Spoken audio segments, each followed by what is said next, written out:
Hello, hello.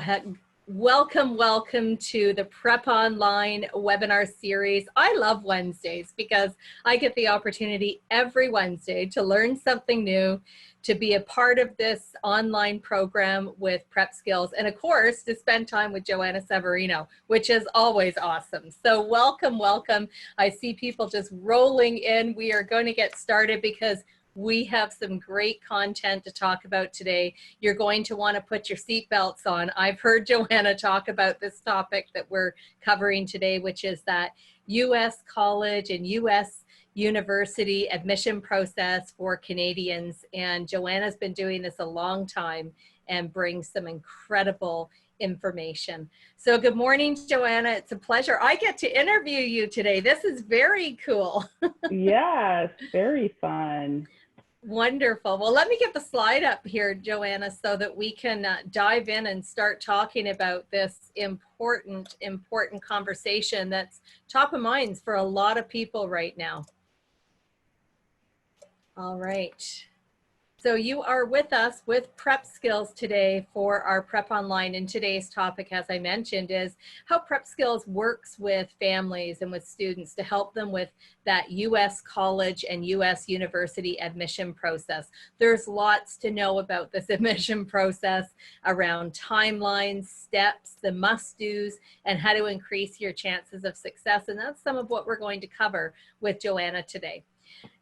I'm Charmaine Hammond, and I have worked as a consultant and a contractor in the education world for many years, and in the area of capacity building, providing training, and building resilience and collaborations in schools and amongst teams in businesses.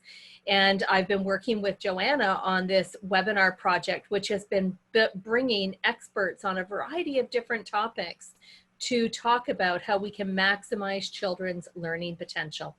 I want to introduce Joanna, who is our guest today that I get to interview. And Joanna has been in the education world for more than 25 years. She has some solid experience. She is founder and president of the company Prepskills, which is who hosts this particular webinar series. And over the years, Joanna has built relationships with thousands of U.S. colleges and university representatives in the United States, as well as in other parts of the world. They focus mostly on helping students transition into U.S. colleges and U.S. universities. She also has worked closely with guidance counselors across Canada, athletic directors, students, and student athletes. And the one thing I know for sure about Joanna Severino is that she is passionate about helping students find their future. And Joanna, can you just tell us a little bit more about Prepskills and yourself? I want you to share what I've missed in your introduction and what's important for our listening audience to know today. Thank you, Charmaine. So I've been an educator for over 25 years, also a mother of three lovely boys, ages 14, 11, and 8. And we've had the privilege of working with thousands of families, supporting them on their journey as they transition to private independent schools, and also transitioning to American universities. So one of the things I discovered early on when I launched the business is that there was an information gap as it pertained to applying to American universities. So what I did was I started to travel school to school, and I made sure that the students and the families got the information that they needed to make informed decisions. Following that process, we launched the U.S. College Expo in Canada. So this is an opportunity for families to meet with admissions people from the U.S. directly. So we're excited about that. Hopefully that will be in person in April. Yes, hopefully in person in April. And, you know, when I describe Prepskills to people, Joanna, I really love to describe Prepskills as these end-to-end solutions that there's so many ways throughout the course of the year, not just the school year, the entire calendar year, that Prepskills and your team is working with families to help them navigate all those transitions, whether it's in private school or going from going into private school, transitioning into high school, transitioning into college and university. And one of the one of the areas that PrepSkills really excels in is helping students find the best fit for them and really looking at their unique case and supporting them on the journey. It's sort of like PrepSkills holding their hand through that transition journey. And I know one of the products that you have at PrepSkills is your U.S. College admission guides for Canadians, which we hear all the time from guidance counselors and athletic directors and certainly families and students, that this is sort of their go-to book to help them navigate through so much of what we're going to talk about today. It's really like a resource guide, isn't it, Joanna, to sort of take them step by step. Correct. And those were the events that Joanna mentioned. And actually, you can go on now and register for Expo so that we can start connecting you right away to colleges and universities in the United States that you're interested in, that feel like the right fit. And the website for that is uscollegeexpo.com. Well, we are going to now dive into some content, Joanna, because we've got lots to cover today. And I know this is a topic that is very, very dear to your heart. Some of what we're going to be talking about today, folks, is the questions that Joanna and her team get all the time, which are questions like, how do colleges determine actually who gets in and who gets denied? What goes into that application process? And what are some of the myths? And Joanna's going to debunk some of those for us today. I'm excited about that. What are some of the myths that people are working under? What are some of the assumptions that are not accurate that families are making, that we can help you avoid a lot of mistakes that cost time and energy and even money in some cases? We'll also talk about the different standardized test requirements. What are they? Who has to take them? How do you take them? And also we're going to talk about some of the qualities that are important to consider in your application process as you go through this journey. So Joanna, let's dive in here. The big question that I thought, let's just start with a really big question. The first really big question is, what does it take to get into a U.S. college or university? What does it take? Well, I'm going to use my philosophy of what it takes to get into a U.S. college. You really learn by age 5. And if you think about the Wizard of Oz and what Dorothy's companions were searching for, what were they searching for? Yep. Charmaine? Brain. Yep. Heart. And? Was it courage, heart? Yes, it was courage and heart. Courage, yes. Right? So I usually do this presentation live, and so I'm able to engage with the students. But the point being that those 3 things really get you into the college of choice. And thinking about the American universities really treating this as a holistic process. What do they look for when they're considering an applicant? So generally, we talk about the 3 pillars of success. One being, first, they'll look at your academic record from grades 9 to 12. So that's really important to know for Canadian students, because often they're looking at their marks in grade 11 and 12 when applying to Canadian universities. So it's important to know that the American universities look at marks from 9 to 12 and convert that into a GPA. So which schools are you attending currently? Do they offer IB programs, AP programs? So the universities are looking for you to take the most rigorous courses available to you. That's the key. So that's the academic piece. So that's one. The second piece would be the standardized test piece. So in terms of American universities, some may or may not require them, but if they do require a standardized test, you would be looking at things like the SAT or ACT. In the case of highly selective schools, SAT subject tests. And oftentimes we're asked about, what is the PSAT, and we can break that down. And then the third pillar of success would be looking at the student, the person holistically. So what is it that you're going to bring to the college community? What's on your application that you could talk about that tells your unique story to be able to stand out among all the other applicants?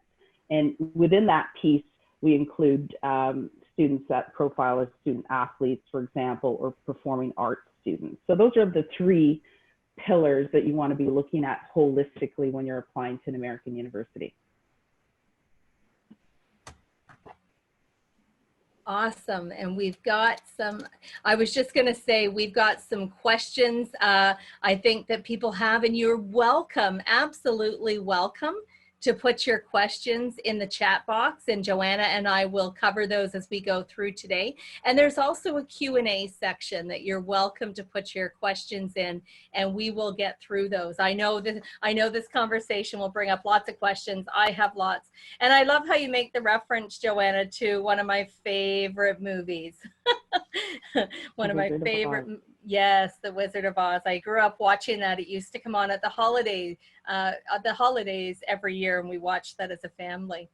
You know, to continue building on this, Joanna, I've heard you talk a lot about what you refer to as the holistic approach to applications. And there's a number of areas that you think are key, super important. And maybe another way to look at that is pillars of success that are essential in this whole holistic approach to applications to U.S. colleges and universities. Can you give us some more information on what are these pillars and what are the essentials? And for all of you watching today, these are writer-downers. These will definitely help you. So as mentioned, we need to look at the three sort of part equation to apply to an American university, and one being the academic record. So that's key. Most of the students that are applying to the American universities do spend quite a bit of time making sure that their academic record is sound. So looking at that grade 9 to 12 transcript and translating it into a GPA. If you're attending a school that offers an IB program, International Baccalaureate, or the school is offering AP, advanced placement courses at your school, great. Are you taking advantage of those opportunities at your school? Because the American universities are looking at you in context.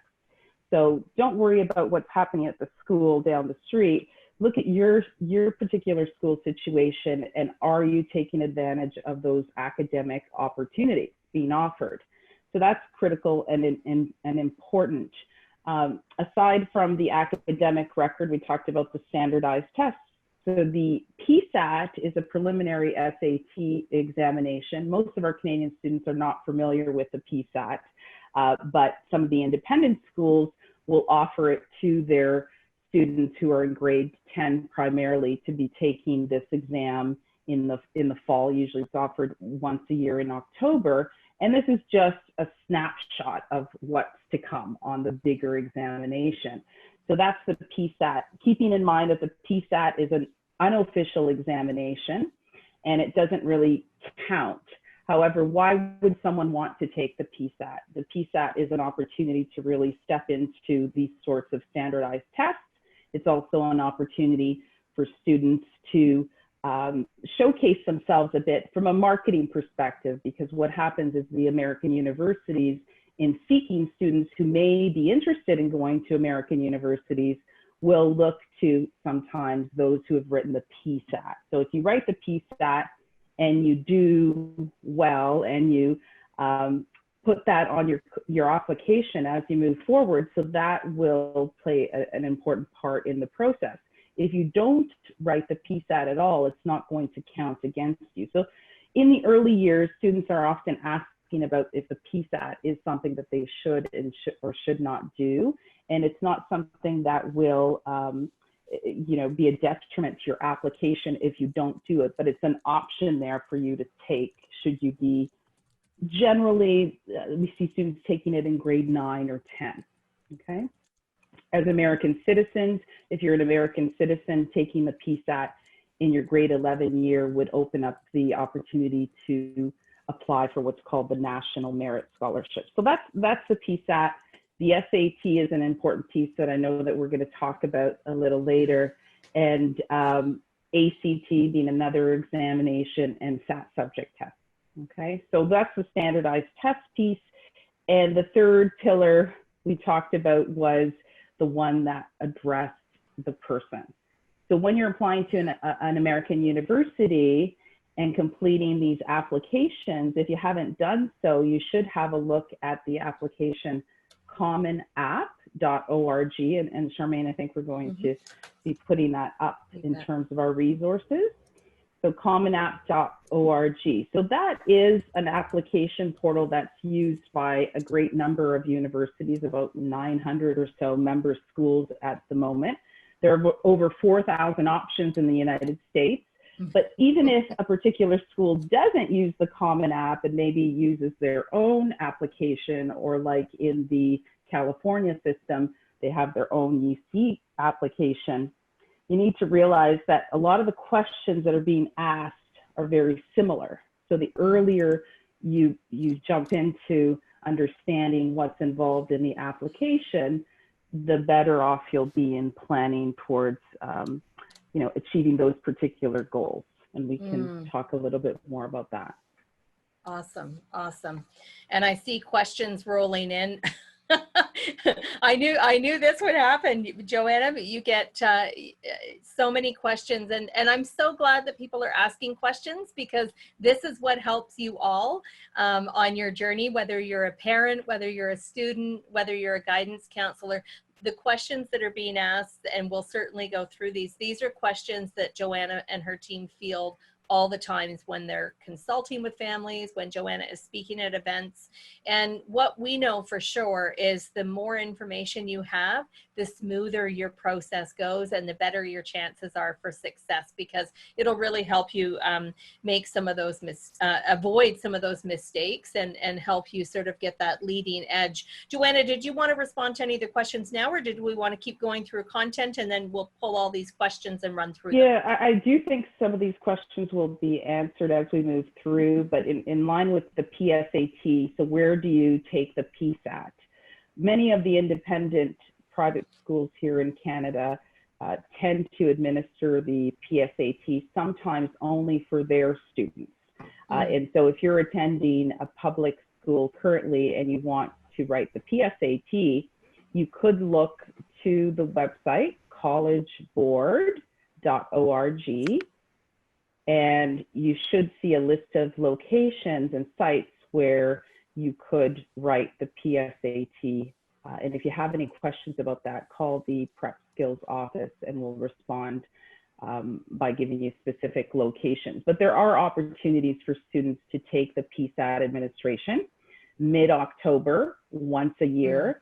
So that's an opportunity if a student is going into grade 9 this fall or grade 10 this fall. The reason I say that is because my personal belief is that once you move past grade 10, you should be, really in grade 10, you should be on the SAT track. And so, if you're considering taking the PSAT, then doing that in grade 9, doing that in grade 10. Although I have seen some students take it in grade 11, my recommendation for students taking it in grade 11 is if they are American citizens and can apply for the National Merit Scholarship, which is a requirement that they be in grade 11. Other than that, I really encourage the 9 and 10 in order to get that understanding of what the PSAT and SAT experience is like. Gotcha. So this is important to really be aware that there's some timelines that for parents and students and guidance counselors, if you're not aware of those timelines, it could actually not only impact your application process, but your ability to apply for different scholarships or other forms of support. So these timelines are important. And I know that on the prepskills.com website, there's a lot of information that families and schools can access around what we're talking about today and some of the key timelines to be aware of. So thank you for raising that, Joanna, because I know from a lot of the conversations I've had with guidance counselors over the past 3 or 4 months, those timelines questions are one that is really top of mind for them. Oh, go ahead. Yeah, I was going to say, and that's a good point, Charmaine. And so when we look at timelines, and especially being in a situation right now where there's so much uncertainty, our recommendation is that students really stick to the pre-COVID standards and the pre-COVID timeline. And so anything that changes moving forward, they're not going to really be affected by that. And so, you know, what do I mean by that? We'll get into it, I know, a little later, but some of the schools have opted to have a test optional sort of status moving into the next academic year. However, test optional means that the student is able to decide whether they submit their test score or not. And given that you really don't know how the landscape is going to change, you want to be in a position where you've got power and strength in your application. Again, looking at it holistically. And so if you want to put your best foot forward, then let's use the pre-COVID standards. So in the case of the SAT, for example, if you were looking at a highly selective school that required the SAT and 2 SAT subject tests, then stick to those standards. Now, if that changes and for whatever reason in the next academic year, they make those test requirements optional, you still have that edge, right? In the sense that they do understand the test, they do understand the scores, and so therefore in submitting those, you would stand out in my mind, especially in a situation right now where we've seen the academic year really turn into a pass-fail sort of scenario. So not really concrete insofar as how did you perform, how did you do, how do they even calculate the GPA, right? So those questions are still up in the air. And in my opinion, something like a standardized test would add that strength and weight to your overall package and portfolio. But we can talk more about that. Very important. Thank you. And, you know, one of the things that I hear you talk about a lot, Joanna, is that there's some nuances that might be a little bit different around what we're talking about right now as it relates to student athletes. Was there anything you could add on that right now around just where we've got to so far in today's conversation? And is there anything different or that we should be considering if our child is a student athlete, or if it's you, the student athlete listening? Right. Well, when you're looking at applying to an American college, you have to remember that there are two areas when you're applying as a student athlete. One is the admissions team. The admissions team is going to assess your academic record from grade 9 to 12. They'll assess your standardized tests, if applicable.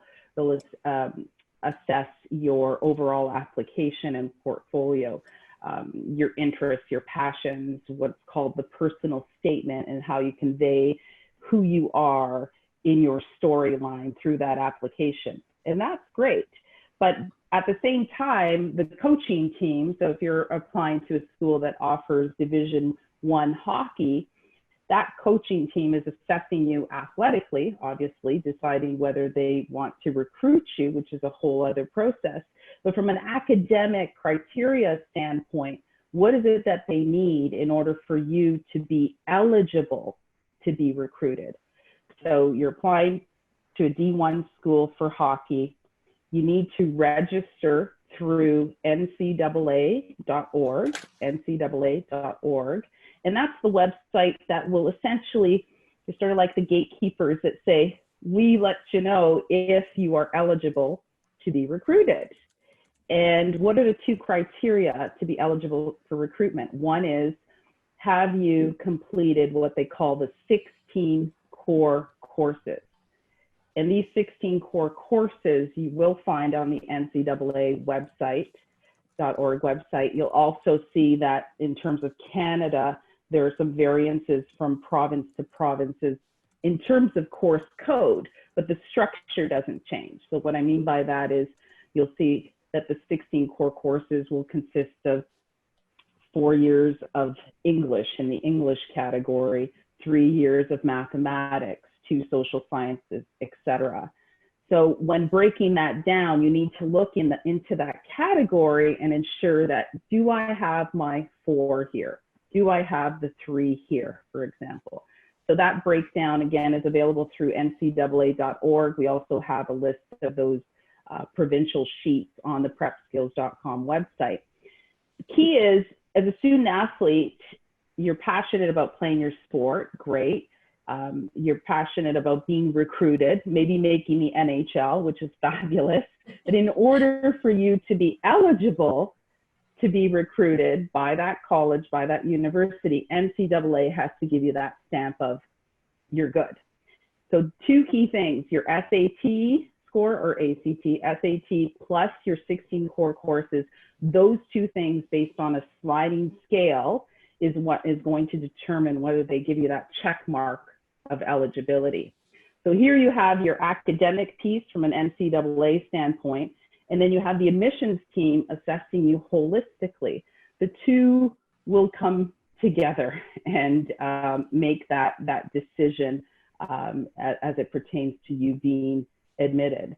So it's super important for student athletes, especially to understand that they have more work to do. And so deferring this process and delaying it is not the way to go.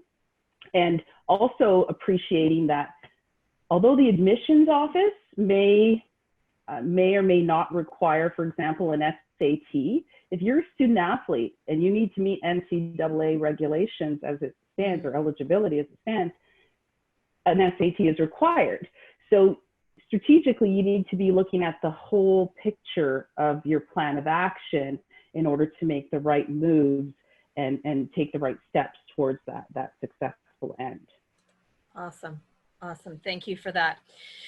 One of the conversations that you and I have a lot is that what are the mistakes that families are making? What are the mistakes that students are making with the entire application process? Actually, even before the application process, the process of choosing the right fit, researching those universities. I know you work a lot, Joanna, with students around that. In fact, probably one of the reasons why you created the U.S. College Expo was to bring U.S. colleges and universities in the same room as students and families so that they can start that relationship building, because it is a journey when you're finding your future. Can you share with us some of the mistakes that you see people made so we can make sure after today's webinar, nobody will make these mistakes? Well, there are a lot. You know, as it pertains to the U.S. College Expo, the reason why it exists and it's in the spring is to give our Canadian students that lead time to be able to understand this daunting process. So over 4,000 options in the United States. Where do we even start? How do you start to scale it down? So it really depends, you know, on the student. If the student is looking to play, you know, golf, for example, or hockey at a particular school, then starting with schools that offer that programming could be one way to scale it down. Some really great ways to start to narrow down your searches through websites like collegenavigator.org, which is the government website, collegeboard.org, that then allows you to do a bit of searching. Obviously, on the commonapp.org website, there'll be opportunities there, and some external websites like niche.com, and we had a discussion with them the other day. So the ability to really do your research and start to scale down on certain criteria. The criteria could be about tuition. It could be about the state that you want to be in. It could be that your aunt lives in Florida, so that's where you're starting. So as a family, as you start to look at that and start to narrow down your choices, that becomes important. So then you can hone in on what those particular schools and colleges are requiring for admissions. And they do a fabulous job on their websites of outlining this is the criteria for admission. So we're always redirecting families to check the latest information directly on their websites and start to break that down. So one of the key problems is that families aren't doing their research early enough, right? And especially as it pertains to student athletes, we find that there's a bit of this wait and see philosophy of, well, I'm not sure where I'm going to apply because I'm just waiting to hear back from the coaches. Well, that's a whole other discussion. Like through NCAA eligibility, you know, there are discussions around when can coaches speak to you, when can they not speak to you. And so if you're playing that wait and see game, you may find yourself running out of time.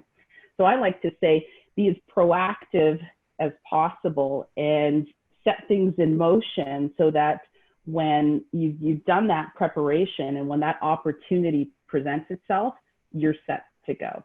So some of the key things you could be doing is, yes, do some research, student first, athlete second, in the case of student athletes. In the case of students who are not athletes and looking at specialized programs, then what's your area of study? What's your passion? What are you looking for in a particular college experience? Is it a small liberal arts college? Do you want to have that FaceTime, which is super difficult right now, but in-person FaceTime with your professors, and in anticipation that you're going to build these strong relationships that will then help you when you go off to graduate school? Yeah. Like, what's your why? Like, why are you doing this, right? Mm-hmm. And knowing that you're setting yourself up for that overall success. And that's really what's important. So timelines are critical, and setting yourself up for the opportunity should it come. So being as proactive as possible. So if you're thinking about a U.S. college, no one's ever sure. Like, even when you go through the process and you reach that final decision stage, you may or may not decide to take that route. But you need to take the action steps towards that in order to successfully apply. Yeah, brilliant. Brilliant. So some of the, basically on timelines, that's what we're seeing, is that there's just starting too late. They say things like, we're not going to write the SAT just yet. We need to complete calculus at school, which again is a myth. And so does a student have the content knowledge that they need to be able to transfer that content knowledge into a test-taking situation? And that's just like training to play the piano or play a sport. So the ability to understand that the earlier that they start to build these skills, the more successful that they'll be in terms of the application process. The same is true of, we had so many families, Charmaine, as you know, this week we ran a session on virtual volunteering, and there's been so much interest around that. So what is it that my children could be doing? Not to check off boxes on an application. That's not why we want you to consider virtual volunteering. We want to really drive that personality and passion that your child has and parlay that into something bigger. How could they really impact the world in a greater way? So virtual volunteering is a great way to do that and to really channel that passion, and therefore be able to tell that story on that application, down the road, whether it's 1, 2, 3 years down the road, right? Right. And so that's critical. Yeah, thank you for that, Joanna. And that was such a great webinar with Shane and Michelle talking about virtual volunteering and where can you find those opportunities? Because, as you talk about, Joanna, what you do outside of your academics, so sort of how you live your life, is really important. And it does get seen and paid attention to by admissions representatives. So how you're appearing on social media, that's a little hint that Joanna gives students and families all the time, that you want to be careful how you're showing up on social media. But volunteering is another really powerful way of showing your character, who you are as a human. Because I remember when we did a webinar recently with Common App, they were talking about as well the importance of who you are, and what your values are, and what your strengths are, and being able to know that and talk about that. So Joanna, was there anything else that you thought was important to add about that whole character strengths, who you are as a person, as a student, and how that fits in with the application process? Well, I think it's the piece that really is going to set you apart. So assuming you're doing really well academically, and you've taken your SAT or any sort of standardized testing and you've performed well, then what's left? And that is you. Who are you? What's your story? And how will you contribute to this college community? And the college is also assessing if it, is it the right fit for you as a family? And how do you even assess that as a Canadian student, for example, looking at US options? If we were able to travel and go to particular campuses, that would be something to do. What do you do today? Well, the schools have fabulous opportunities to really just view virtual campus opportunities online. They have webinars that they're hosting to give you some information.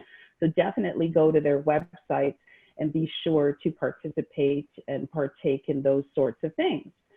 We also had some discussions earlier this week with, UC Berkeley summer session. I found that really intriguing, and the ability for students to take summer session opportunities to grow and to build these relationships and to see is this the right fit? Is this what I want? Take advantage of those opportunities. And we also, as you mentioned, Charmaine had Shane and Michelle speak at our last webinar, and those virtual opportunities or those gap year experiences, all of that is going to really round out your application and tell your story so that you can find that bigger future. That's really the key of the application piece.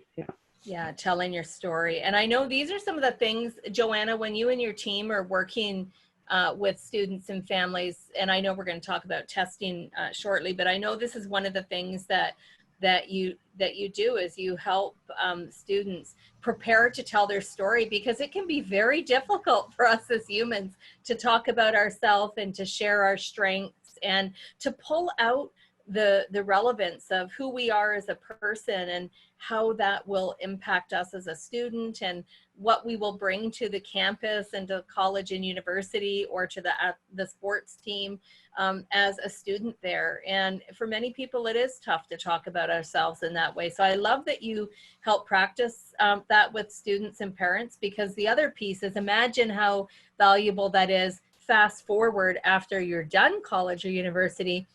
And now you're going for all those job interviews and attending events where people are recruiting employees. Those skills that you learn around sharing your character strengths will totally help you in your job search as well. So I really see that as Prepskills really adds that value of, I guess when you call it end to end, the end continues after the academics. It's a long end. Right, for sure. Yeah. And you speaking of practice, Joanna, you've also mentioned the importance of what you refer to as mock exams, the whole element of practice. What is a mock exam? What's the purpose and the benefit? And how does it help with a student's application and admission process? Well, let's talk concretely about the SAT test, for example. Okay. So many of the universities pre-COVID or test optional now, depending on which university you're looking at, would require an SAT, and that really is a benchmark. Academically, you might be doing really well, and you might be getting a 93% in your mathematics class at North Toronto. Is that equal to what you might get at a Upper Canada college? Yes, from an Ontario ministry perspective, that's supposed to be true. But the SAT is there as a standard benchmark that the universities can use to assess you and you and you globally, right? So the ability to look at an SAT and see that as just one piece and one measure point for the entire process. That test is scored at 1,600 points. And it's not anything that really, as teachers and having been an educator for over 25 years, we don't teach you this at school. So that is, what is the content knowledge that you've gained at school? How do you take that, translate that into a test-taking situation that's 4 hours in length? And it's so important that students train and practice to be able to improve that test score. Now, that doesn't mean that if you get a perfect score that you will be admitted to any university of your choice. That's not the case, because American universities look at your profile and your portfolio overall holistically, as we said. So that standardized test piece is one component that exists in the process. So out of 1,600 points, practicing is really important. From a prep skills standpoint, we have our students take a preliminary examination that we call the CompuTest that they take online prior to taking the course. Then they'll take some class sessions or private one-on-one sessions to improve their scores. And we have our own proprietary curriculum that we've devised. And then we really want to take students out of their comfort zone. And pre-COVID, when we had our exam site, the ability to really take students out of their class experience, put them in a site and go through the process of that mock examination that you're referring to. And really that just builds confidence and resilience and grit as it pertains to the whole process. So that's what we've seen. In terms of score increases, we've seen anywhere from 10 to 25% in terms of score increases. But what I want to emphasize is, although initially families may come to us to prepare for the SAT, and a great number of families do, that's not really who we are, right? And so the SAT is one piece of that bigger puzzle. And although we serve our clients in helping them prepare and maximize their scoring potential, what else do we offer around that to support them? And this is the piece that I really love. So the value add of being able to connect with the American universities, the value add of when we're having discussions with our families and realize that, oh, this might be a great fit for MCPHS in Boston. We then connect that student and family to that university. And so because we're so engaged with our families on a daily basis and our high school counselors and supporting them, we have the ability to see those connections, which is what is my joy personally. So beyond the SAT exam and fitting that into that bigger puzzle, what can we offer to our families so that they succeed? And I was so pleased to hear from a couple of students recently, one who was at a workshop many years ago and said, you know, I sat in that workshop, Joanna, that you presented at, and after that he went on to play a college sport, which is great. He's now an entrepreneurial youth speaker, right? Sam Dema, like, he's fabulous. And so we've seen some students really evolve and grow through this process, and that's really our joy. Yeah, I love those stories. One of the, it's so interesting to just sort of look at a student's path, you know, what they're interested in when they're 5 years old, and then what they're interested in when they're 10, and how that changes. And then to see the many routes to student success. I love these stories because it shows the different pathways that people take, and that sometimes the getting where you want is not a straight path. It has detours and, you know, complications along the way, and also many successes and things to celebrate.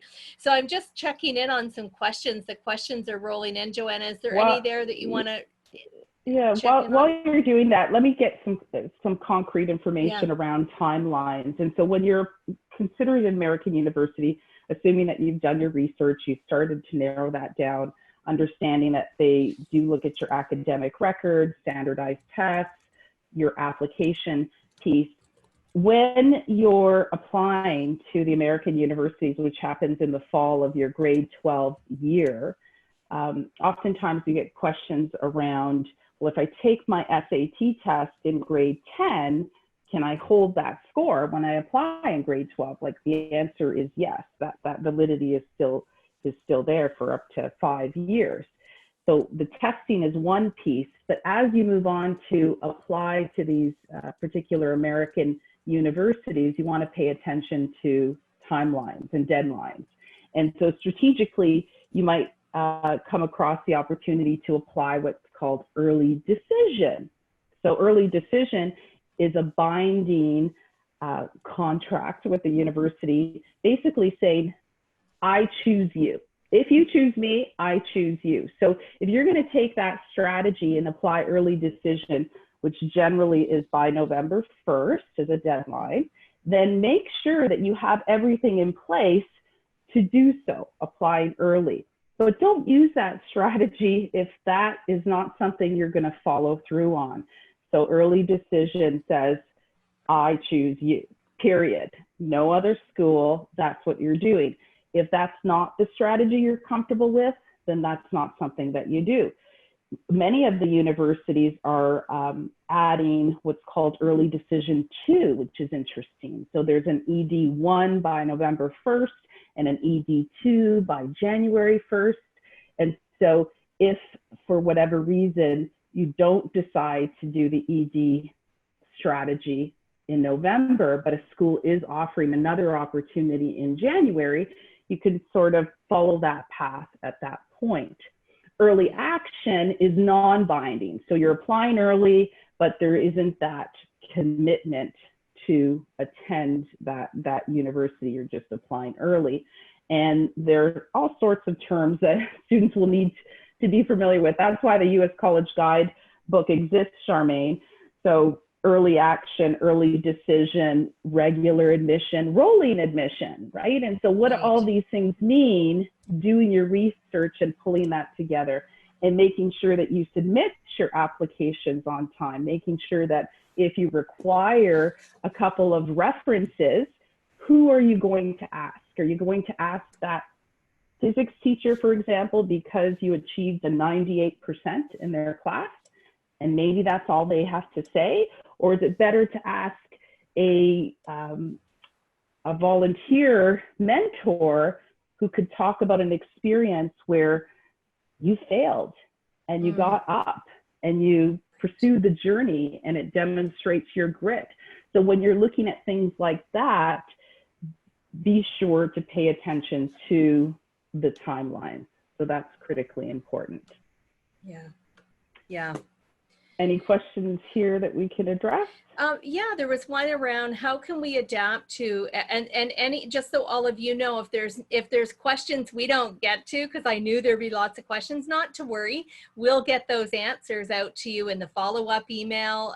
So we will have lots of ways to get the questions and answers out to you. But the question, Joanna, was around how can we adapt to extracurricular activities that right now have been postponed or canceled altogether? And will universities understand these circumstances and around how we're having to adapt? Is that being considered? Of course. I mean, the entire world understands. And so, you know, I was speaking to a young lady. She's super passionate. I think she's got great places that she'll go. And she actually plays soccer. And so that's not something that she's fully immersed in right now, but she belongs to a particular soccer club that is you know, has students that are sought after. And so I don't think she has anything to worry about in the grand scheme of her soccer career as a student athlete. That's what's going to be noticed, as opposed to these last few months, or, you know, even a year, or however long it takes. They're going to be looking at her holistically, so she shouldn't be concerned. Gotcha. But there are things, and that's why I was so encouraged to see families reach out and ask about, well, what could we be doing? And again, not for the purpose of applying to a school and checking off boxes, but because they're really passionate about these opportunities. And so there have been some interesting things online, even some virtual soccer camps, for example. So perhaps that young lady can't play for the purpose of showcasing her talent for college admissions, but can she use that talent and ability to maybe teach some younger students and continue that passion, and therefore talk about that story in the application? She's passionate about business. Is there something that she could be doing now to showcase that? We had that young student, Charmaine, who all of a sudden took his 3D printer and created shields and masks, right, for sick kids, and added, you know, Superman and Wonder Woman and all of that. I thought that was fabulous. So this has allowed us the opportunity, COVID that is, to really take a deep dive into ourselves and be able to understand, you know, who are we, what do we want, where are we going. If there was a particular passion that a student had but never had the time to do it because they were overloaded with soccer, with extracurriculars, with leadership clubs, with school academics, this is your time now to take a pause and say, maybe this is an opportunity for me to do that. Maybe it's an opportunity for me to learn a new skill. So taking the word extracurricular and really pushing it outside the box in terms of definition as we know it. Gotcha. Wonderful. And there was a question that a few questions actually around virtual volunteering opportunities. Here's what we'll do. Michelle and Shane, our guests on our last week's webinar, provided some fantastic links where you can actually find virtual volunteering, not just for your children, but as a family. You can volunteer as a family. So we'll get those links to you all in the follow-up email, and also check on our Facebook page for Prep Skills, because I'll also be putting those there later today. So you'll be able to find all the links that we've talked about today, as well as the ones we're mentioning now through the email and through our social media. Just a couple other questions, Joanna, and then I want to come back to SAT because there's a lot of questions about the testing. Sure. There's one here focused around a specific track, and it happens to do with the medical track, and we do actually have a webinar coming up this Saturday with MCPHS from Boston, and we encourage you to attend that webinar. It's at 1 p.m. Eastern on Saturday. So yes, the idea is that, you know, what I think Charmaine said it best, you know, what you think you want to do today may change tomorrow. And so if there is a specific specialized area of study that you're looking at, then we can definitely point you in the direction of particular colleges that are offering those opportunities. Esports seems to be the big thing now, right, Charmaine? Yes, so we've been having a lot of conversations on that. and so we can definitely support you there. And with respect to, you know, SAT versus ACT, and what do you recommend? And you know, the university, it's sort of like Coca-Cola and Pepsi. The idea here is there are two particular standardized tests that are generally offered by the universities, and there is no preference. I'm just giving you the Canadian context. What I've seen across the board, and I have the back-end data to support that, is that the students are writing, the majority of students are writing the SAT. And so you may find yourself as a bit of an outlier writing the ACT. Nothing wrong with that, but just realize that in order to compare apples to apples, that ACT, which is scored at a 36, and the SAT at a 1,600 points, there's going to need to be a conversion. So what is the SAT equivalent to the ACT to be able to assess a student? And so I feel personally that the process is overwhelming for most families and parents. And so I try to make it as easy as possible in that decision making. And I do lead them to the SAT for the most part, just because I see that bigger picture. Now, if a student insists and wants to write the ACT, there's nothing wrong with that. Sometimes what happens is they're choosing that because of a particular test date. So the SAT offers certain test dates. Have a look at collegeboard.org, and the ACT.org will offer certain test dates. But rather than spend so much time contemplating, should I write this one or write that one, or will I score better on this one versus that one? I can tell you that behind the scenes, the only real comparative would be, a student who writes the ACT and writes the SAT, and then therefore can assess, did I do better on this one versus that one? And it's not a one-time outcome, right? So writing one SAT test and one ACT test and say, oh, I did better on this one, I think I'll write this one, is just not the way to go. So just to simplify it, when we speak to our families and we have a better understanding of where they're heading, if, for example, they're applying to a school that requires 2 SAT subject tests, these are 1-hour multiple choice exams that focus on content knowledge, and again, listed on collegeboard.org, you'll see 20 choices.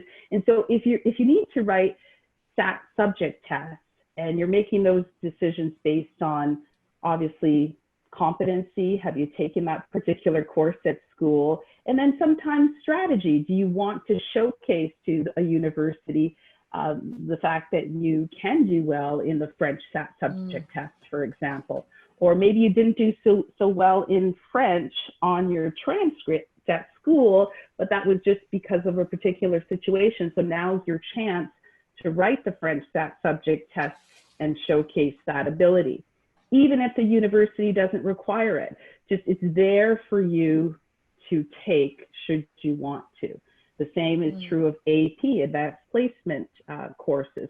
So as you're strategically moving through this, our recommendation is to try to simplify it for the families. And that's why, for the most part, we lean SAT and SAT subject test to cover. It's a sort of catch-all in our minds. And I can think of, there was a situation with a young lady, she was actually from Calgary, and we received a call from a college coach and said, could you help this young lady?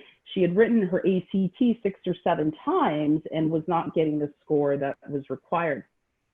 It's not that she didn't have the ability to improve her score on the ACT, but we just found that we needed to switch gears. And really what she was doing was not working. So how could we shift her mindset and the framework to help support her? So what we did was we shifted to the SAT, trained on that, and then she achieved the score that she needed to be admitted in that case. So that's really the short answer, but happy to discuss that further if you call the PrepSkills office. Awesome.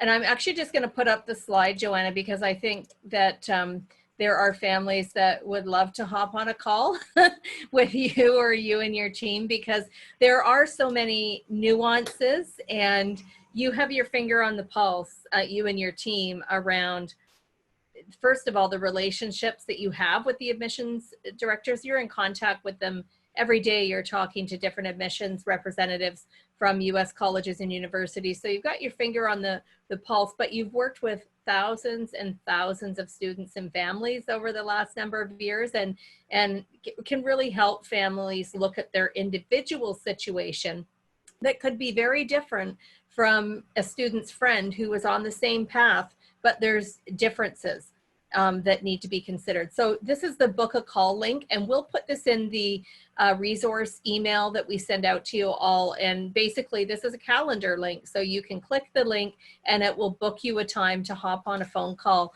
with Joanna. And I know that will be time well spent, with whether it's Joanna or one of the team, time well spent. And we'll make sure that we have you aware of the PrepSkills website, which is prepskills.com. Now, Joanna, you mentioned a lot, the big questions, around the different SSAT prep and SAT prep, ACT prep, all the different programs, Prep Essentials that you offer. And those are on right now on the PrepSkills website. You'll see schedules when all of them are running during the summer. And I'm anticipating that summer is a good time to be preparing for students and families, and really getting their ducks in a row, so to speak, as they start to prepare. Was there anything you wanted to add about the scheduling and how these programs are offered, Joanna? Yeah, so they can certainly call the PrepSkills office to talk about our programs or reach out to me. I wanted to address a couple of questions that I think are important. So regarding ncaa.org, when should we set up our profile? You can set it up immediately, so if you're in grade 9, go ahead and set up your profile. Same is true of the Common App website. Mm. So the application portal that over, close to 900 or so member schools use the Common App. Again, if a particular university uses an application outside of the Common App, like the UC system, they're very similar. So at least if you're on the Common App system, that gives you a sense of the types of questions that are going to be asked and setting yourself up for success. So definitely register as early as possible. You're able to, in the case of Common App, roll over your credentials, so you can start your application and then it rolls over into the next year. Even if you're in grade 9, you could be doing this for the next 4 years, rolling that over. So, and then I wanted to touch on funding, and that's really important. And how do you afford a U.S. college education? And what I would encourage families to do is not look at the sticker price, right? It's overwhelming, and in U.S. dollars. So what ends up happening is you really have to do a deep dive when you're looking at your college choices, and do know that the universities must have on their website what's called the net price calculators, okay? And so that'll give you a sense of what a student would pay in a particular year after they've subtracted, scholarships and grants and that sort of thing. But even then, that's the initial sticker price. You should be reaching out. We've discussed this with so many universities lately, right, Charmaine? Like, we're hearing such fabulous things. We offer in-state tuition for our Canadian students. We offer, one university talked about a $20,000 reduction. And so all of these great opportunities, including scholarships, including, financial institutions that we're working with to try to bring to you those opportunities to be able to fund your future. And so that becomes critically important. Again, our U.S. College Guidebook has some tremendous resources. We have resources that we can share post this webinar. But that funding piece, there are opportunities, there are ways to fund your future, for sure. OSAP Absolutely. is another one I wanted to mention. OSAP yes. is applicable if they're an approved institution.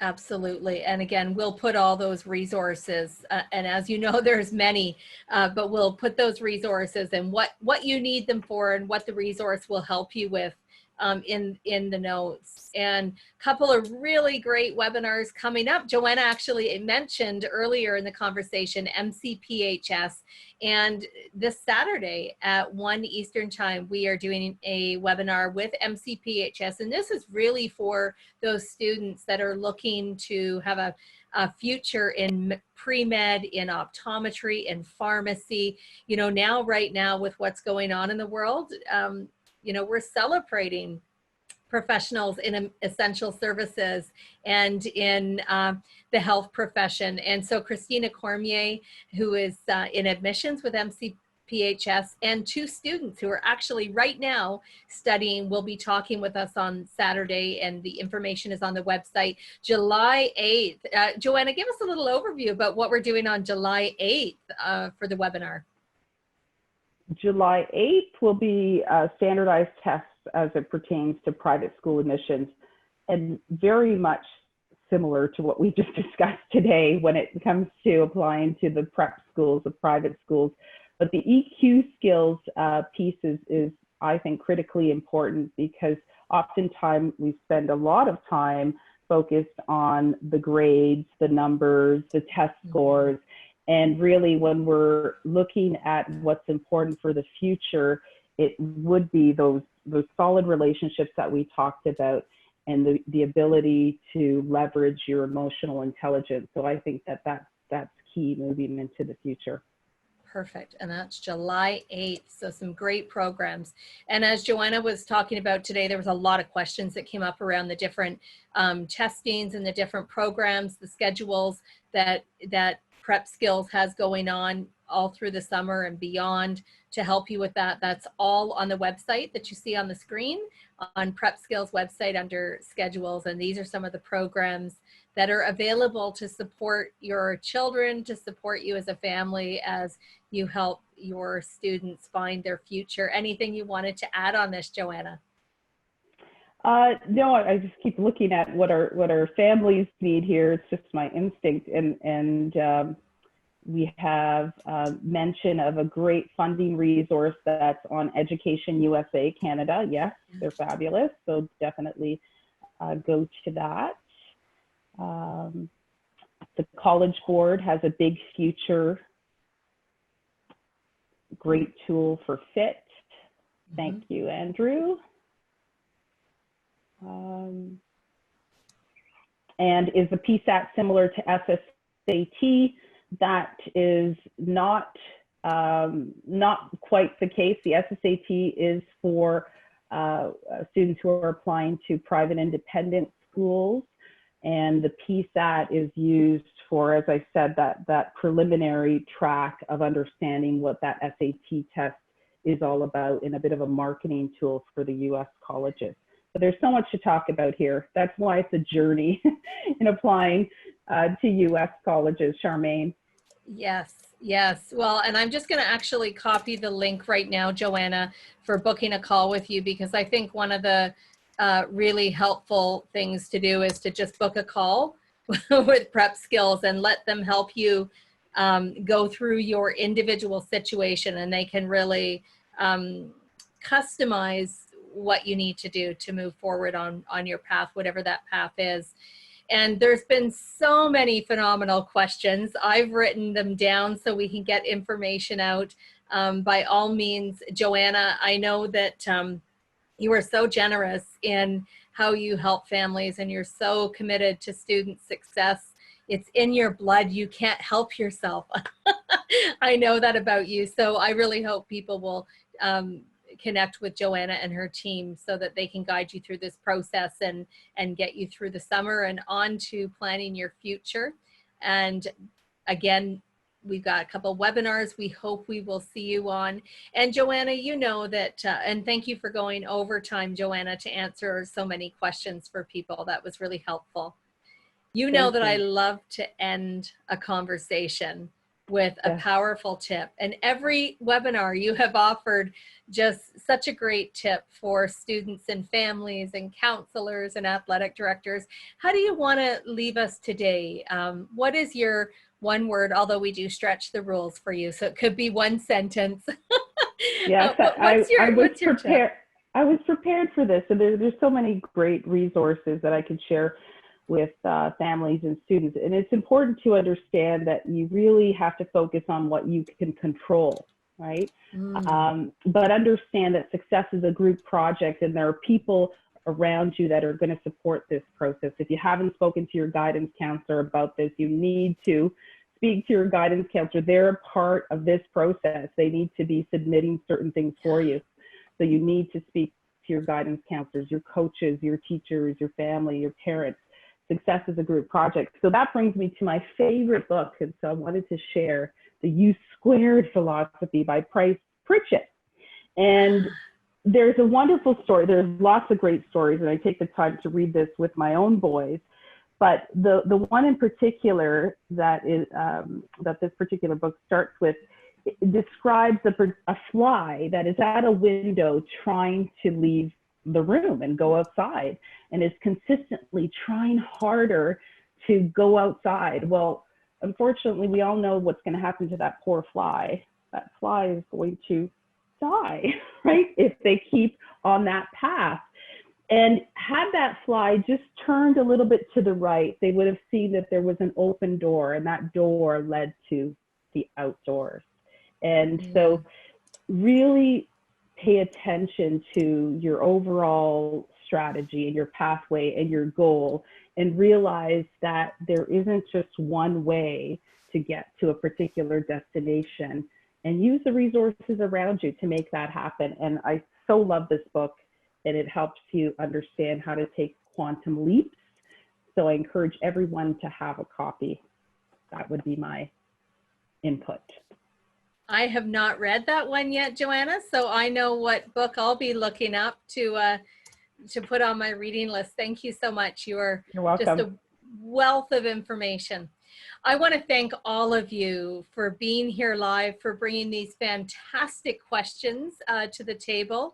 And for all of you that are watching this later on the recording, thank you so much for pressing play, pressing that button to listen to this information, because this will help you and people that you know that are going through this path as well. So when you receive the recording, please share it with people that can benefit. We will get you all those links. I saw a bunch of questions coming in. Are you sending the links? We will absolutely send the links. And I know Joanna, she's going to add a few more to that, to that list. So you will get lots of links. And thank you, listeners and viewers. Joanna, thank you so much for being so generous with your information and taking those many years that you've been working in this field of education and helping students find their future, whatever that might be. Thank you for putting that in a way that was easy for us to understand and gave us some very concrete steps that we could all put into motion today. Thank you, Charmaine. My pleasure. Thank you, everyone. Thank you, and all the best as you go out there and find your future.